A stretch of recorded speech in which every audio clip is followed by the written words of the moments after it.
It was about 20 years ago that I put my first piece of creative work on the internet. So that means I've been a creator for 20 years. I'm not a professional one. I'm not like the big ones. But one thing I did notice during that whole time is that burnout is a cycle.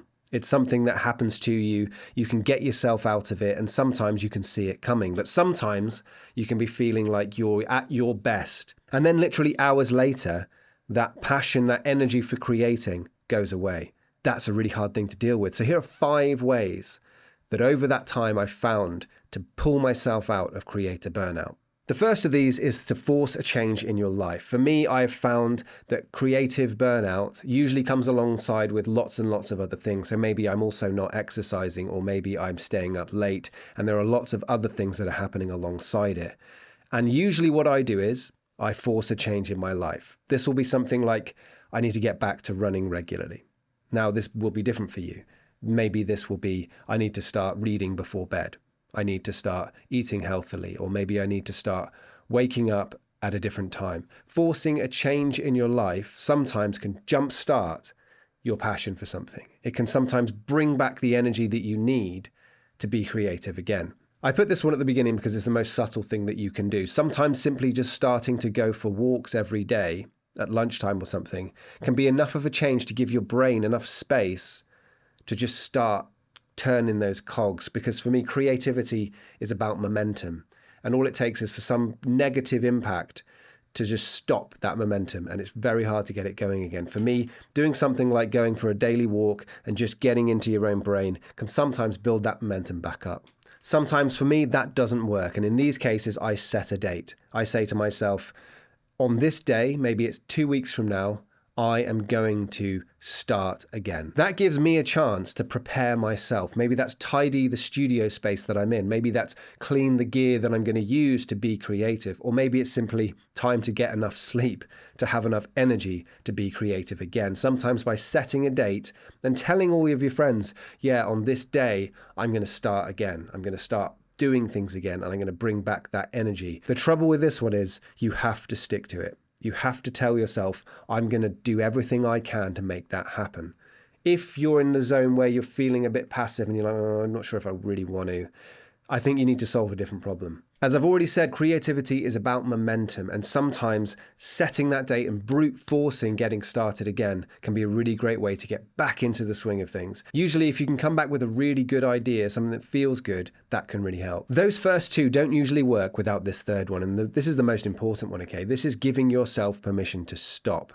Sometimes in this world, when we're trying to be creative, because everything's attached to it, we've got all these analytics and financial income and all these sorts of things are attached to our creativity. Sometimes you just need to give yourself permission to stop and just say, it's okay that I'm not doing it right now. I've decided to take a break. Then you can force a change or set a date. But if you don't give yourself permission to stop and take the pressure off, you aren't going to remove the stress, and that part of your brain that likes to be creative probably won't get up and running again. Sometimes it can be really hard to stop because you can see all of these analytics dropping. You can see all these things going wrong, but those analytics don't mean anything.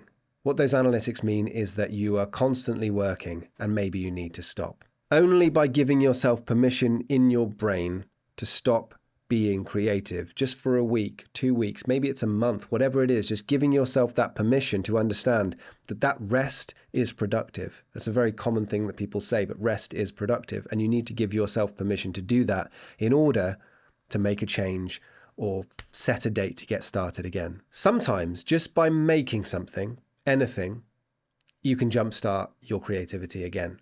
Usually, burnout starts with some sort of negative bump in the road. Maybe it's that you put something on the internet and the internet didn't react in the way that you wanted. Or maybe you tried to make something and it didn't work out. Or maybe you've got a lot of pressure on you from an outside perspective and someone's not being very kind about the way that you're being creative. Those things can often be the reason why you are burnt out in the first place. Too much negativity, too much stress. And sometimes by fusing what you know you need to do with something that you actually want to do can be a really good way to kind of sneak through, create something, and just seeing that happen, seeing yourself make again, that can be enough to kickstart those cogs turning and get that creativity back up to speed again.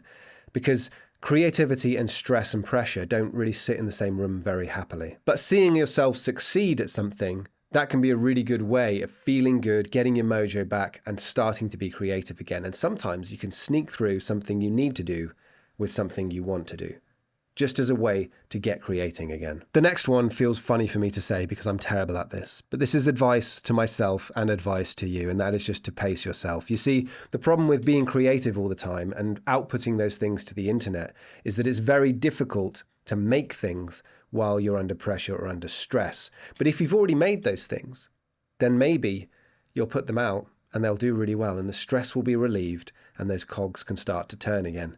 It's very difficult to pace yourself because you go on the internet to look at ways that you can do this, and you see all of these professional creators with teams showing you how you can batch 3 videos, and then you've got 2 for that week and 1 for the following week. And if you batch 3 videos every week, then you've got 1 left over every week.